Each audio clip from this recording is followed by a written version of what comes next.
ఏమాగం ఇది. అంతకుముందేమో ఇందిరమ్మ పుట్టినరోజు దగ్గర నుంచి సోనియమ్మ పుట్టినరోజు దాకా వంచుతామన్నారు. అసలు వాళ్ళతో ఏం సంబంధం మనకు తెలంగాణకు? ఓ పండగకి ఇచ్చింది కాదు, దసరాకి ఇచ్చింది కాదు, దీపావళికి ఇచ్చింది కాదు, ఓ రంజాన్కి ఇచ్చింది కాదు, క్రిస్మస్కి ఇచ్చింది కాదు. ఈ ఇందిరమ్మ ఏంది, ఆ సోనియమ్మ ఏంది, మళ్ళీ మన ఆడబిడ్డలు ఇబ్బంది పెట్టడం ఏంది, ఇవన్నీ చేసి 150 రూపాయల చీర. అప్పుడు కూడా ఏం చేసినాం మనం ఇచ్చినటువంటి బతుకమ్మ చీరలు బీఆర్ఎస్ గవర్నమెంట్లో ఆధార్ కార్డు పట్టుకొని ఇచ్చేసి అయిపోతుండే. దానికి ఏముంది, ఇంట్లో ముగ్గురు ఉంటే ఒక ఆమె 3 ఆధార్ కార్డులు వచ్చి తీసుకుపోతుంది. అలా పెద్ద విషయం ఏమున్నది, అది సెంటిమెంట్లో చిన్న గిఫ్ట్ లాగా ఇచ్చే ముచ్చట. దాన్ని ఇంత కాంప్లికేట్ చేసి ఇంత ఒత్తిడి క్రియేట్ చేయడం అన్నది కరెక్ట్ కాదు. అన్నిటికన్నా ఎక్కువ నేను చాలా బలంగా నమ్మేది ఏంటంటే, ఇప్పుడు ముఖ్యమంత్రి గారు ఒక పథకం పెడుతుండే, ఏంటది, నేను 1 కోటి మంది ఆడబిడ్డల్ని గ్రూప్లలో వేస్తాడు. ఇది ఎందుకు కాదు, ఆడబిడ్డల పేరుతో లోన్లు తెచ్చుకోవాలి, ఆయన వాడుకోవాలి, కాంట్రాక్టర్లకు డబ్బులు ఇచ్చుకోవాలి. అంతకు మించి ఇంకో ఆలోచన లేదు. ఇప్పుడున్న గ్రూపులు పెంచండి, కానీ పెంచితే వాళ్ళకు ఉపయోగపడేటట్టు పెంచండి. మీకు ఉపయోగపడేటట్టు వాళ్ళ పేరు మీద మీ గురువుగారు లాగా ప్రపంచ బ్యాంకుకి మా తెలంగాణ ఆడబిడ్డల యొక్క శ్రమను కుదవబెట్టే పని చేయొద్దని చెప్పి నేను డిమాండ్ చేస్తా ఉన్నాను. ఇక వనపర్తి జిల్లాలో ఎక్కడ తిరిగినా నిన్నటి నుంచి తెలంగాణ వాదులు, ఉద్యమకారులు, బీఆర్ఎస్ పాత నాయకులు, కొత్త నాయకులు అందరూ కూడా బాధపడుకుంటూ ఫోన్ చేస్తున్నారు.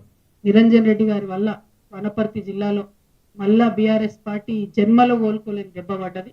ఆయన చేసిన అవినీతి, ఆయన చేసినటువంటి అన్యాయం, ఆయన బీసీల మీద పెట్టినన్ని కేసులు, ఆయన ఉద్యమకారుల మీద పెట్టినన్ని కేసులు, ఇవన్నీ ఒక్కొక్కరు చెప్పుకొని కళ్ళలో రక్తం వచ్చేటట్టు ఏడుస్తున్నారు.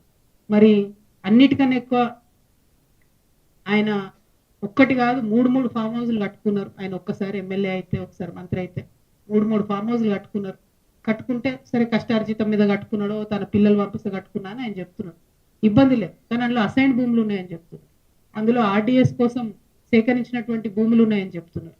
మొత్తానికి మొత్తం కృష్ణా నది కంప్లీట్ గా ఒక కాలువ అంతా మీ ఫామ్ హౌస్లకు వెళ్ళిపోతుందని చెప్తున్నారు. దాని మీద మరి ఎందుకు ఇప్పుడు కాంగ్రెస్ గవర్నమెంట్ ఎంక్వైరీ చేస్తలేదు? ఏం అండర్స్టాండింగ్ ఉన్నది? 101%. మరి నిరంజన్ రెడ్డి గారు చేసినటువంటి అవినీతి కేసీఆర్ గారికి తెలియదా? లేకపోతే ఈ అవినీతి పైదాకా పోకుండా హరీష్ రావు గారు కాపాడినరా? ఈ అవినీతి పైన తెలిస్తే కేసీఆర్ గారు నిరంజన్ రెడ్డికి టికెట్ ఇవ్వరని చెప్పి కాపాడినరా?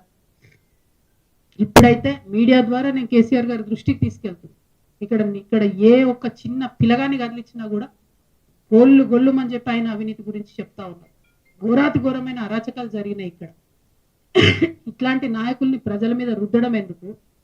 ఉద్యమకారులను ఇబ్బంది పెట్టడం ఎందుకు? దయచేసి ఇట్లాంటి మనుషులు ప్రజా జీవితంలో ఉండకూడదండి. ఇంకా ఈయన మనిషి, ఈ పెద్ద మనిషి మా తండ్రి ఏజ్ ఉంటాడని ఆయన ఇన్ని రోజులు ఏమనలే నేను. ఈయనేందో ఈమె పుచ్చు వంకాయ సచ్చు వంకాయ అనేదో మాట్లాడుతున్నట్టు. నిరంజన్ రెడ్డి గారు, మీరు మా తండ్రి వయసులో ఉన్నారు కాబట్టి చాలా మర్యాద ఇచ్చి ఈ అంశాలన్నీ చాలా గౌరవంగా చెప్తున్నా నేను. మీరు అక్కడ లోకల్ ఎంఆర్ఓ ఆఫీస్ కాలబెడితే కూడా చూసుకుంటూ ఉండిపోయారట. మరి అది ఒకవేళ నిజంగా కేసీఆర్ గారికి తెలిసి ఊరుకుంటే మాత్రం 100% అది తప్పు అవుతుంది, అది కరెక్ట్ కాదు. ప్రజలు మంచి తీర్పు ఇచ్చారు. ఇంకా బీభత్సమైన మెజార్టీతో కొట్టేది ఉండే మిమ్మల్ని. ఇంకొకసారి నా మీద ఎటువంటి మాట్లాడితే తండ్రి వయసుని కూడా చూడము, పిచ్చిగా మాట్లాడితే పుచ్చలేసిపోతా చెప్తున్నాను. సిన్సియర్గా సీరియస్గా ప్రజల సమస్యల మీద మాట్లాడుకుంటూ తిరుగుతుంటే ఎందుకంత భయం అవుతుంది మీకు? మీరు అంత తెలివితేటలు ఉన్నోళ్ళు అయితే, అంత గొప్పోళ్ళు అయితే, కేసీఆర్ గారు మీకు వ్యవసాయ శాఖ మంత్రి ఇస్తే ఎంత పని చేయాలి కాన్స్టిట్యున్సీకి? ఇట్లా పీడించుకొని తింటారా? ప్రజల రక్తం తాగుతారా మీరు? దేవుడు మాన్యాలు తింటారానే ఎవరన్నా? దేవుడి గుడిని కబ్జా పెట్టుకుంటారా ఎవరైనా భూములు? పెబ్బేర్స్ అంతా మీకే కావాలి, వనపర్తి మార్కెట్ మీకే కావాలి, గద్వాళ్ళ భూములు మీకే కావాలి. ఏంది ఇది? అంతుండాలి కదా భూదాహానికి, ధనదాహానికి. మరి ఈ విషయం కేసీఆర్ గారికి తెలుసో తెలియదో నాకు తెలియదు. నేనైతే బలంగా ఇప్పటి వరకు తెలియదని అనుకుంటున్నాను. ఇప్పుడు మీ ద్వారా తెలియజేస్తున్నా, ఇటువంటి నాయకుల్ని ఏ పార్టీ కూడా సహకరించొద్దండి, కరెక్ట్ కాదు. అరే ఒక్కొక్కరు విషయం చెప్తుంటే 32 మంది బీసీ బిడ్డల మీద కేసులు పెడతారండి. ఒక్కసారి కాదు, 2 సార్లు జైలుకు పంపించారు ఒక్కొక్కరిని. అయితే ఏమన్యాయం ఇది? ఏమన్నా రాచరికమా? ఊరేస్తారా ఎందుకు? నెక్స్ట్ మళ్ళా మీరు ఇంకా నా మీద మాట్లాడు. తప్పు చేస్తే నోరు మూసుకొని ఉండాలి కదా, కరెక్టా ఇది? ఇట్లాంటి వాటిని సహకరించడం ఏ పార్టీలకు కూడా కరెక్ట్ కాదు. 1 కాదు 2 కాదు, ఇక చూస్తుంటే వెతుకుతుంటే అయితే దారుణమైన నిజాలు బయటపడుతున్నాయి. డెఫినెట్గా ఈయన హరీష్ రావు గారు మనిషి కాబట్టి ఏమి చర్యలు ఈయన మీద కాంగ్రెస్ ప్రభుత్వం తీసుకుంటుందని నేను బలంగా నమ్ముతున్నాను. ఎన్ని ఎన్ని ఎన్ని ఎన్ని మాట్లాడిందండి రేవంత్ రెడ్డి గారు ఇక్కడికి వచ్చినప్పుడు? ఒక్క విషయంలో ఎంక్వైరీ చేసిరా? ఎన్ని టీవీ ఛానల్ వచ్చి స్టోరీలు చేసుకోపోయినాయి? ఏమైంది ఎంక్వైరీ మరి? ఇట్లా కరప్షన్ ఎంకరేజ్ చేసుకుంటూ పోతే తెలంగాణ ఉంటుందా? బాగుపడుతుందా ఎప్పటికన్నా?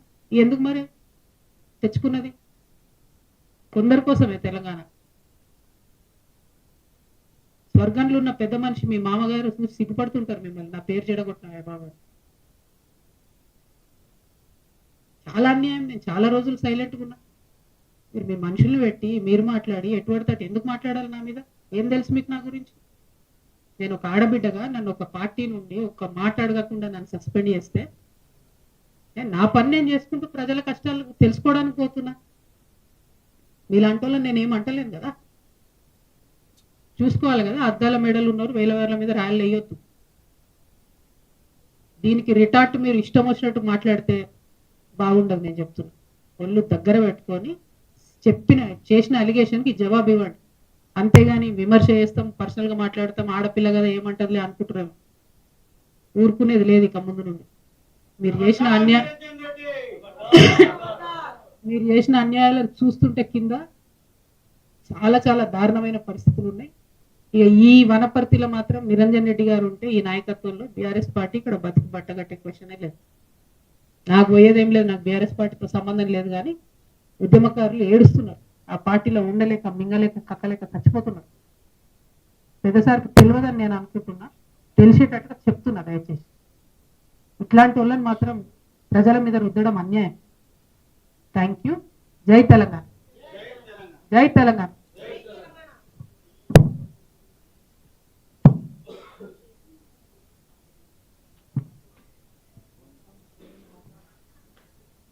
అవునా, మాట్లాడు. మళ్ళీ ఇంకో మీటింగ్ కొనసాగుతుంది కదా, అంతే కదన్నా? వనపర్తిలోకి ఇంకేం లేదు కదా క్వశ్చన్. Thank you. జై తెలంగాణ, జై తెలంగాణ.